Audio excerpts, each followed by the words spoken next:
So, welcome to Northern Powerhouses, our business success story series of interviews, where we discuss with local business leaders their backgrounds, their successes, and their challenges, and what's really driving them forwards. And this afternoon, I'm delighted that we have with us Suzanne Bevington, who's the Strategic Development Manager at Skelton Limited. So, Suzanne, thank you for spending a bit of time with us. And firstly, if you'd like to introduce yourself, Skelton, what you do, how you help people, that would be wonderful. Oh, lovely. Thanks, Chris. So as you said, my name's Suzanne Bevington. So I've worked at Skelton's now for just coming up to 12 years. Skelton itself is a family-run business. So it started with our grandfather, if you like, Mr. Skelton, Mr. Maurice Langton, and him and his son started off with one skip wagon running out of a small yard. Over the years, they've built up and built up. Mr. Langton has now retired, so Mr. Langton Jr. is now our head honcho, and his two sons are also involved in the business now as well, as is his wife. So very much a family company. We've been in Leeds all that time. We're very local. We only work local. We deal with local people. We service local needs, and that's what we do. I'm a family friend, so I'm the only one that's not blood related, but I think I've been called the honorary sister at some point. And everybody's work wife, I think I'm also referred to. So I've known the family for over 30 years. My background was at a national company. I started at Yorkshire Electricity Board, as it was. Yes, and then went through to it being privatised to Yorkshire Electricity, and then it being sold to an American company whose name escapes me. And then they sold it to npower, who then got taken over by RWE. So it was a typical story of I worked for about 5 different companies and never actually left the same desk. Yes. So I was there for 22 years, and I moved away from the area and took redundancy at that point when it was offered, which was fine for me, worked well.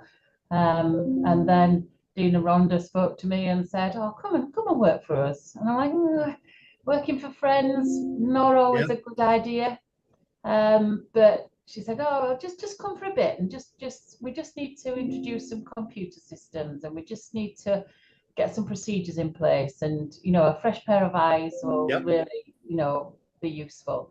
So I said, "Go on then, I'll come for a year," and here I am. Brilliant. And it's absolutely by far the best move I ever made. Wonderful.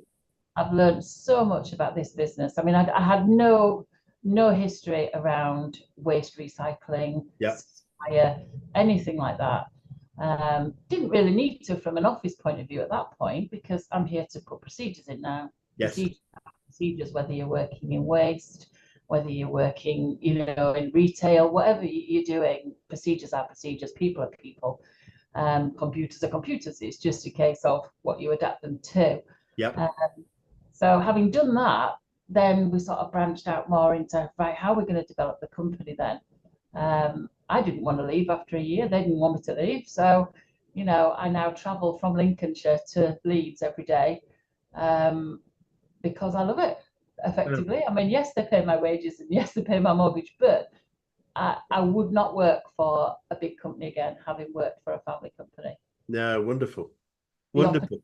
The opportunities to change things and make a difference. And I think having been stifled in a big company, where I think the last year of my working life at npower, I spent most of it on the motorway driving to Swindon for a meeting to talk about what we talked about in the last meeting, and discuss why we haven't done what we should have done in the last. And it just it grinds you down when nothing changes. Whereas here, we see something, we talk about it, we decide if we're going to change. Well, let's give it a go. We'll change it, and if we want to change it, we change it.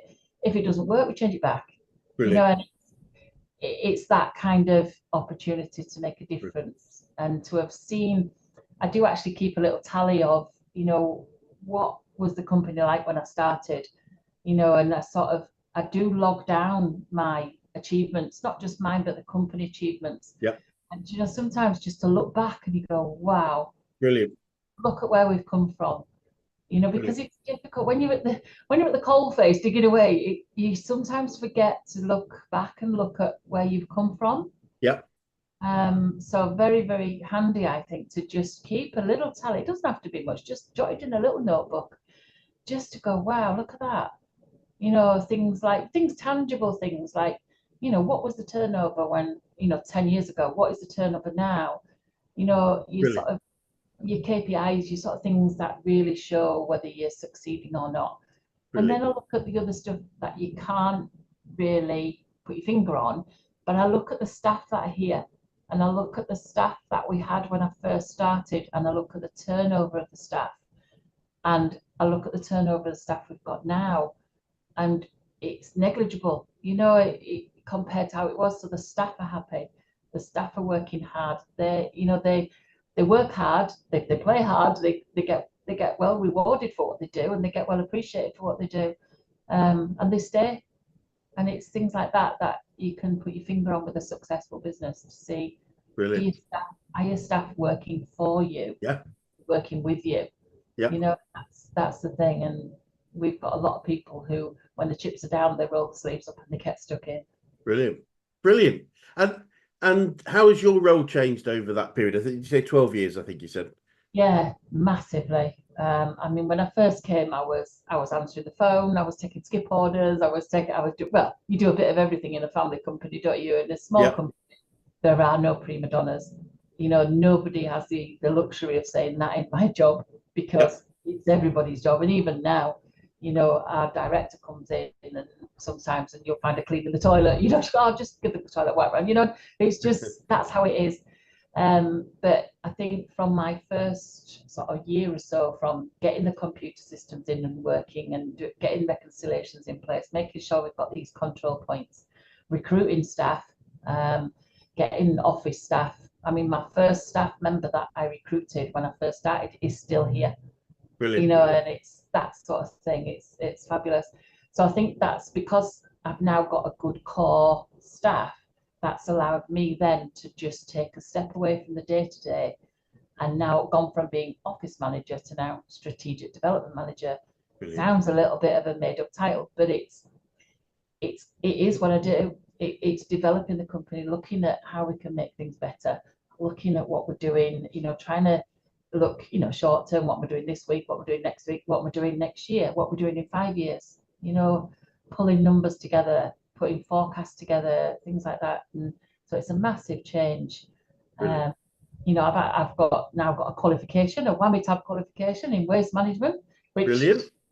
which is as dull as it sounds, but it's one of those things that you've got to have to operate a waste site. So we've put that in place where there's now 3 of us that have got that. So we help each other through it. You have to renew it every 2 years, and it's, we have to have it. So we might as well do it together and hold hands, and we make it happen.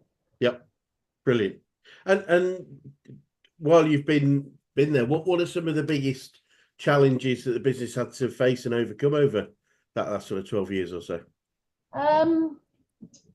Probably, I mean, the big one is obviously COVID, like everybody else. To be fair to us, from the business point of view, didn't have a massive effect, because people still throw rubbish away. Yeah. The only thing that changed was, whereas most of the waste that we deal with is commercial waste, so it's coming from your offices and your shops and your restaurants. Yes. Well, clearly they were closed. Yeah. But all that meant was that people were throwing stuff away at home instead. So, our actual turnover didn't dip a huge amount in COVID. Right. But we had, and the skip hire went ridiculous because everybody was furloughed. So everybody was at home, Yeah. which meant that everybody was emptying the shed, doing the garden, emptying the loft. And I don't think a driveway in Leeds that we didn't put a skip on in COVID. So in that point of view, that was good for us in that sense. We had the usual challenges like everybody else did. How do you keep your staff safe? Yeah.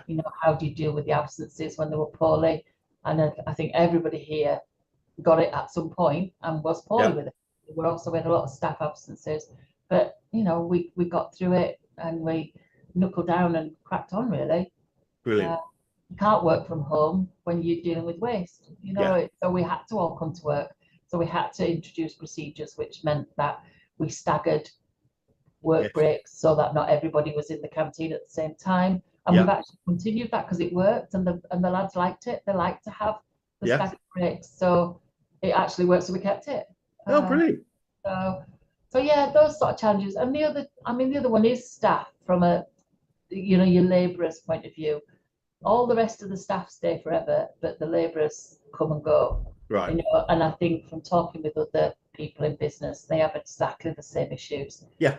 The sort of the unskilled labour, they just can't seem to hang on to them. They just don't. They'll turn up for so long, and then they just don't turn up one day, and Yeah. and they're gone, and it's a challenge, and it's a bit frustrating. Yeah. I mean, I guess it's true to say an engaged team member will stay, but it's probably difficult to engage the sort of labour level workforce with the future, the culture of the organisation, those sorts of things that I'm sure the majority of the people like yourself live and breathe. Yeah. And that's fine. There's always going to be a group of people that just want to come to work, want to do a job, don't really care that much, but care enough to do a good job, but don't necessarily want to build a career with us. And that's life. Yeah, they're just up and go. They're very trans, but No.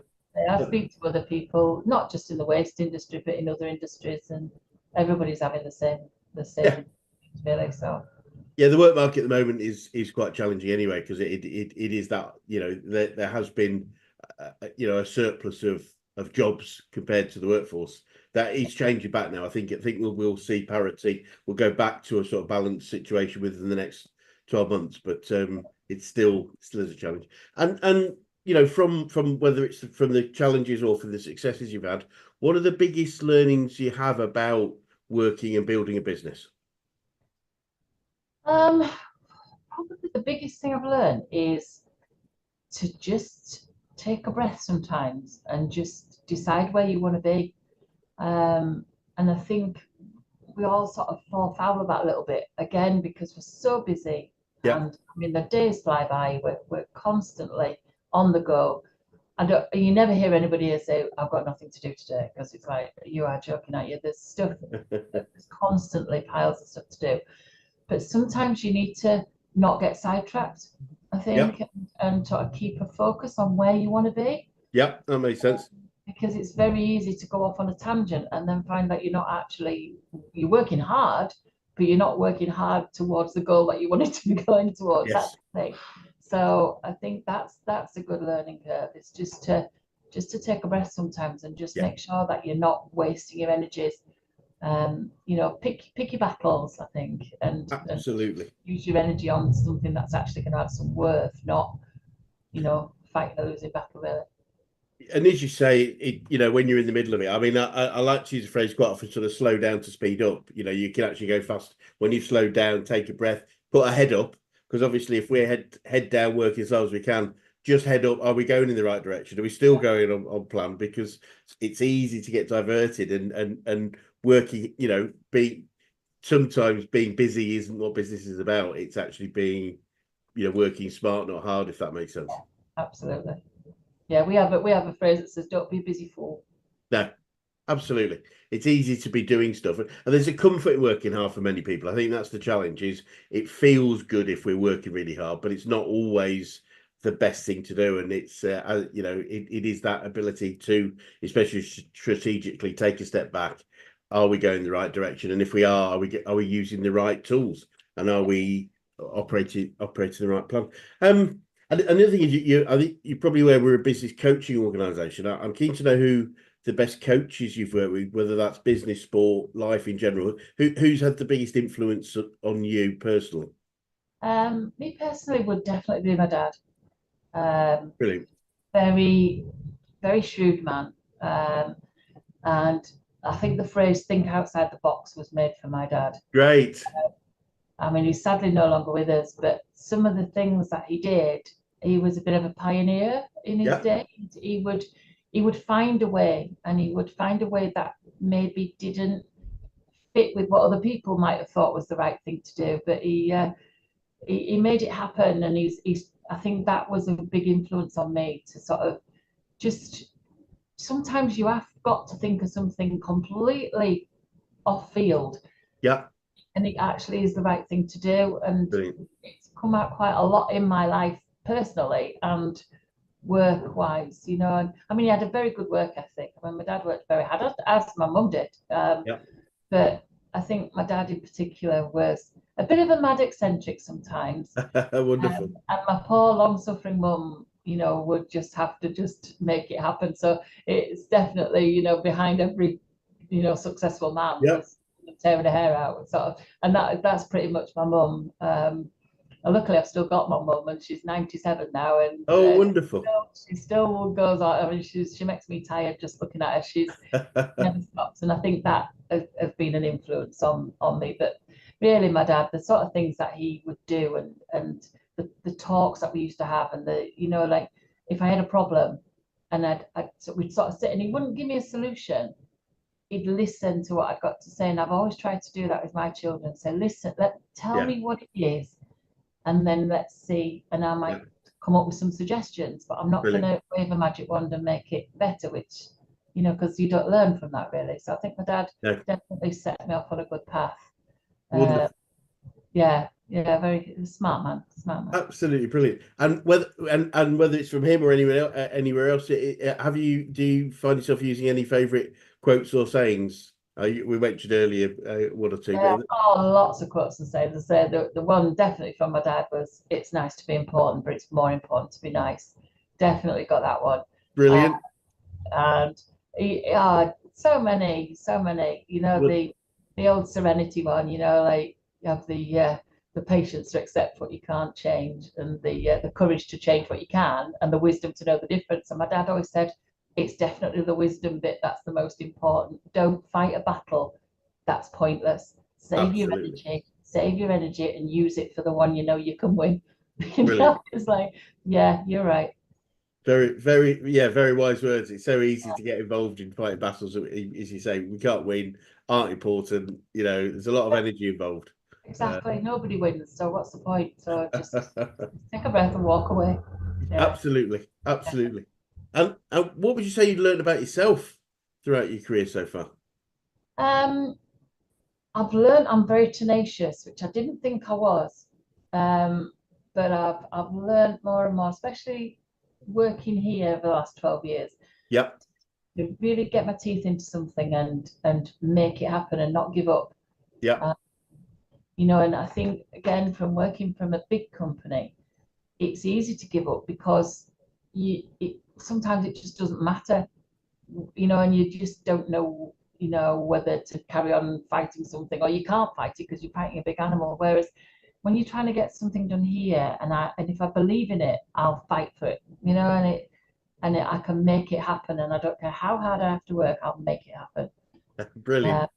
And I think that's probably what I'm surprised myself with, because I always thought I Yep. was a softie, and I think I've learned that I'm not hard, but I'll be tenacious and I'll make it Brilliant. work.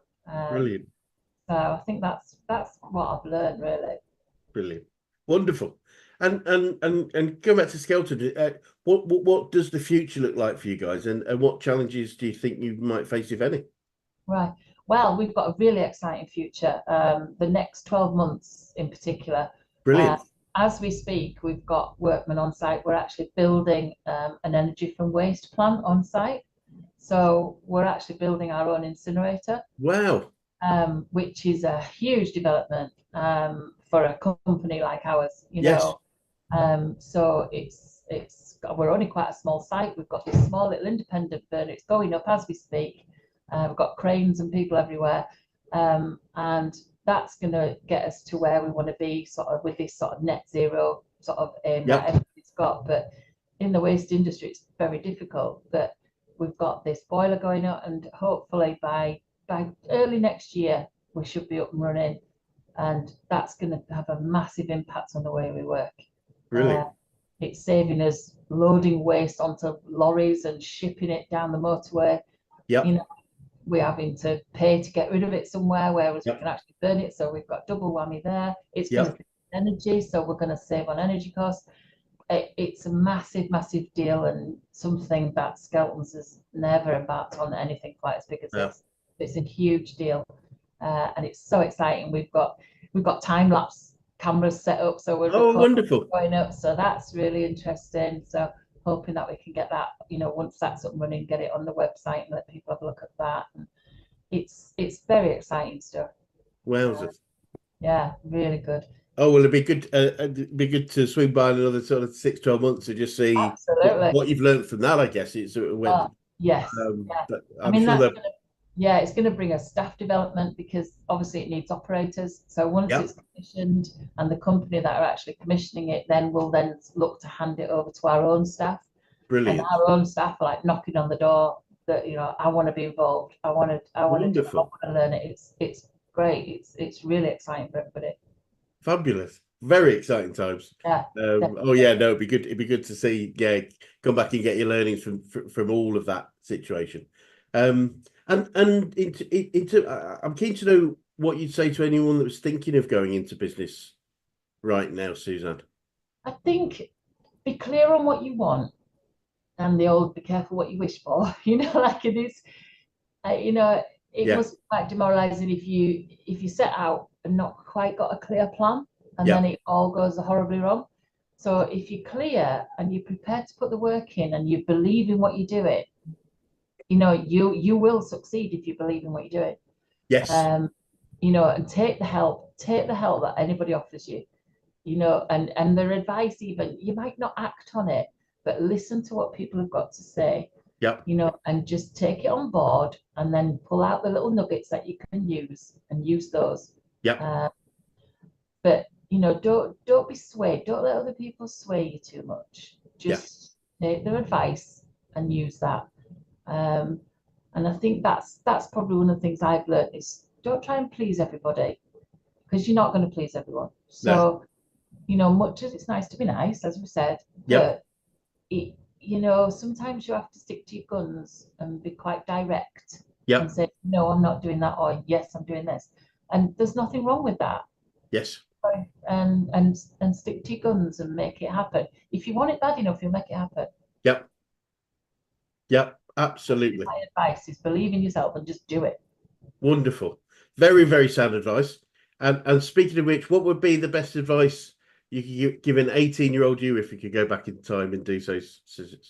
Wow, that's a good one, isn't it? I think I would again say stop trying to please everyone Yeah, because I think when I was younger, I think I very much tried to be everything to everybody, and it's taken me quite a lot of years now. yeah, More than I'm prepared to share with you there, Chris. That is, but I'm coming up to retirement, and I'm thinking I've wasted a lot of time trying to please people that yeah. it was pointless to try and do, really. So don't try and please people. Stick to your guns and, just make it right. Do what's right. Brilliant, brilliant. Very sound advice again. Suzanne, it's been really fascinating to talk to you and really interesting and very insightful. And obviously the references to your father and what you learned from him have been wonderful. And just for anyone watching today that would like to get in touch with you or Skelton's, what's the best way of doing that? Well, our website is www.skeltonltd.co.uk. So all the contact details are on there. There's a contact form. Just send me a message across. I'll pick it up and I'll reply back to you personally. Brilliant. Brilliant. Well, as I say, for now, thank you so much. It'd be good to, as I say, come back in 12 months' time, perhaps, and just see what you've learned from the incinerator commissioning and how that's running, and just see how things are going then. Yeah, you've been more than welcome. Thank you.